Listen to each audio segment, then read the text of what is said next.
tout aussi épique que tragique. C'est ce que semble nous proposer cette saison 5 de Stranger Things. En tout cas, c'est les allures de cette première vraie bande-annonce. Salut à tous et bienvenue dans ce décryptage du trailer de la saison 5 de Stranger Things 5 comme les initiés aiment à l'appeler. Je suis sûr qu'il y a un tas de trucs que t'as manqué et dans cette vidéo, je te résume tout de A à Z. Avant qu'on commence... Une fois par an, j'ai le droit de le dire, c'est mon anniversaire aujourd'hui. Donc tu me ferais super plaisir si tu t'abonnais à ma chaîne. Déjà, si tu ne veux rien manquer de l'actualité Stranger Things et de la saison 5 au moment où elle sortira, que ce soit vidéo, short, etc. Vraiment, tu es au bon endroit. N'hésite pas à t'abonner, à laisser un pouce, à activer la cloche. Tu peux aussi me rejoindre sur Instagram et TikTok NateVerseFR et me dire dans les commentaires ton niveau de hype sur 10 pour cette saison 5 de Stranger Things. Et je vous jure, c'est vraiment mon anniversaire. Ça y est, c'est fini. La saison 5 de Stranger Things est la dernière. Près de 10 ans après ses débuts sur Netflix, la série des frères Duffer arrive à son terme. Dès le mois de novembre prochain, les premiers des derniers épisodes seront proposés aux téléspectateurs, les rapprochant un peu plus du moment des adieux. Ça fait 3 ans qu'on n'a pas eu de nouvelles de Hawkins, 3 ans qu'est sortie la saison 4, c'était à l'été 2022, un été qu'on ne pourra probablement jamais oublier tant qu'à chaque nouvelle saison, il y a cette atmosphère qui se crée autour. Franchement, c'est quelque chose de quasi unique que j'ai pas eu l'impression d'avoir retrouvé avec d'autres séries, et c'est très fort de leur part. Le tournage s'est étalé sur près d'une année pour les 8 épisodes, se rapprochant finalement plus d'un film dans la durée, comme dans les ambitions. La saison 5 de Stranger Things va aller encore plus loin. Quasiment chacun de ces épisodes dépassera largement 1h30. L'idée, c'est vraiment de conclure chaque intrigue qui a été posée au cours de ces dernières années, donc forcément, ça a besoin de prendre son temps. On avait déjà eu droit à des images furtives et énigmatiques qui avaient été partagées lors du To Doom. Il est enfin l'heure pour la série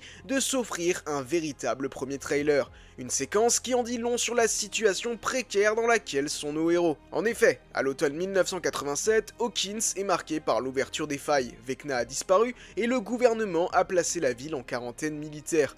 La traque s'intensifie pour Eleven, qui est recherchée de tous. Alors que la date d'anniversaire de la disparition de Will approche, un sentiment d'effroi s'empare de tout le groupe. La bataille finale approche et personne n'est à l'abri. Pour mettre fin à ce cauchemar qui dure depuis trop longtemps, ils devront être plus unis et plus soudés que jamais. La séquence nous met en scène la recherche de Vecna par le groupe avant de déployer quantité d'images inédites qui ne vont clairement pas plaire à tout le monde. Une scène déjà qui est marquante, c'est quand on voit Nancy avec du sang sur les mains et Nancy qui semble bouleversée en train de pleurer. Alors, c'est lequel qui a canné, Jonathan ou Steve? J'espère que c'est Jonathan et que c'est pas Steve. Les créateurs l'avait prévenu, tout le monde ne pourra pas s'en sortir indemne. Depuis le début, l'arc narratif du personnage évolue principalement autour de Jonathan et de Steve, et dans les images présentées, elle semble partir en mission exploration avec les deux garçons accompagnés de Dustin.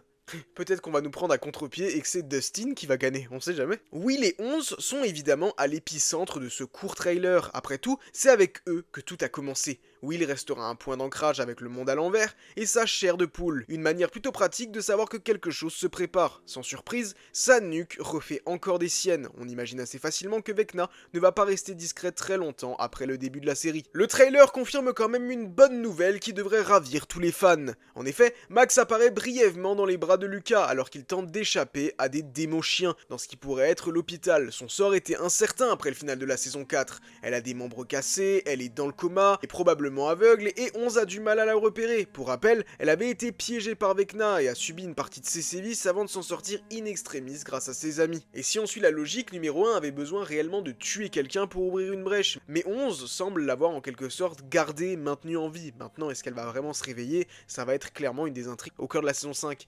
Mais j'ai tendance à penser quand même que oui. Et un personnage qui avait été très marquant dans cette saison 4, c'était clairement Eddie. Et la mort d'Eddie est légèrement mentionnée, étant donné qu'on voit Dustin se rendre sur la tombe de son ami.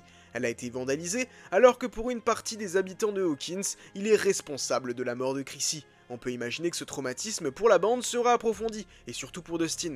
Ce sera une autre raison pour eux de se battre contre Vecna, à moins que ce soit une manière pour les frères Duffer de laisser entendre qu'un retour du personnage est au programme. L'acteur lui-même avait laissé sous-entendre quelques petites choses. Franchement, en tant que flashback, il y a quand même peut-être moyen que ça arrive. Après, on l'a vu mourir, mais qui sait, voilà, on n'est pas à l'abri d'une énorme surprise et ça me ferait très plaisir que Eddie, finalement, soit vivant. mais j'ai quand même pas envie de me faire de faux espoirs. Parce que la théorie d'un retour de Eddie qui serait finalement aux ordres de Vecna a clairement été fortement nourrie par le bestiaire de Donjons et Dragons. En effet, dans le jeu de plateau dont Eddie est adepte et qui est fortement mentionné dans cette série, Vecna, celui de Donjons et Dragons, a un bras droit vampire nommé Cass. Un vampire, non lieutenant mort, qui accompagne le méchant dans sa croisade. L'idée a de quoi séduire. Il a d'ailleurs été mentionné dans la saison 4 lors d'une partie au Hellfire Club. Alors, simple easter egg ou vrai teasing pour cette saison 5? Bon, encore une fois, je vous laisse me le dire dans les commentaires. Pour accompagner les personnages dans cet ultime chapitre, quelques recrues ont été invités. C'est le cas par exemple de Linda Hamilton. Ouais, ce personnage mystérieux, bah c'est quand même pas n'importe qui, c'est une sacrée pointure. En effet, c'est l'iconique Sarah Connor de la saga Terminator. Elle sera présentée comme l'une des militaires qui font régner un climat de terreur à Hawkins. On la voit pour la première fois en action dans ce qui ressemble à une immense infrastructure censée contrôler l'apparition de nouvelles failles vers le monde à l'envers.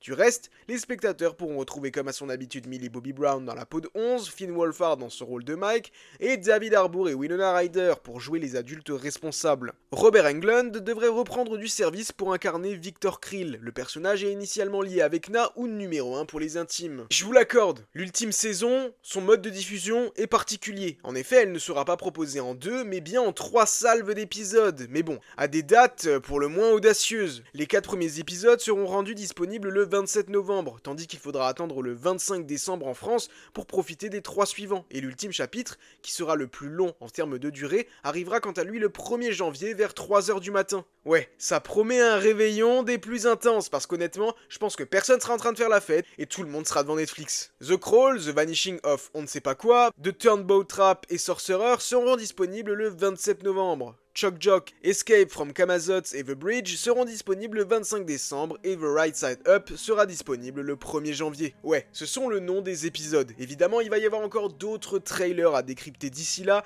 et je vais vous faire un maximum de théories. Cette fin d'année s'annonce épique, c'est la fin de Stranger Things et ça mérite qu'on marque vraiment le coup. Enfin bref, je sais pas ce que vous avez pensé de tout ça, lâchez-vous dans les commentaires et nous on se donne rendez-vous très bientôt dans le monde à l'envers.